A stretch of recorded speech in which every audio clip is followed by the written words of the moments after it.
കോഴിക്കോട് പയ്യോളിയിൽ 12 വയസ്സുകാരിയെ ക്രൂരമായ ലൈംഗിക പീഡനത്തിന് ഇരയാക്കിയ കേസിൽ കുട്ടിയുടെ മാതാവ് പോലീസിന്റെ പിടിയിൽ. കുട്ടിയെ ഉപദ്രവിച്ച മാതാവിന്റെ സുഹൃത്തും പ്രമുഖ വ്യവസായിയുമായ വടകര സ്വദേശിക്ക് വേണ്ടിയുള്ള തിരച്ചിൽ പോലീസ് ഊർജിതമാക്കി.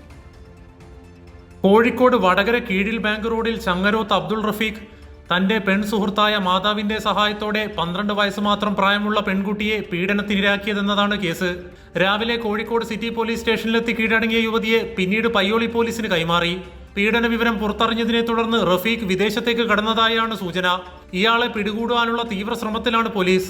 പിടികൂടിയ മാതാവിനെ വൈദ്യപരിശോധനയ്ക്ക് ശേഷം കോടതിയിൽ ഹാജരാക്കി. സ്കൂളിൽ നടന്ന കൗൺസിലിംഗിൽ പെൺകുട്ടി താൻ നേരിട്ട ക്രൂരത വെളിപ്പെടുത്തുകയായിരുന്നു. കഴിഞ്ഞ 2.5 വർഷത്തോളം പെൺകുട്ടി പീഡനത്തിനിരയായി എന്നതാണ് ഞെട്ടിക്കുന്ന വിവരം. വിദ്യാർത്ഥിനിയുടെ മൊഴിയുടെ അടിസ്ഥാനത്തിൽ സ്കൂൾ അധികൃതർ ഈ മാസം 17-ന് കേസ് പയ്യോളി പോലീസിന് കൈമാറി.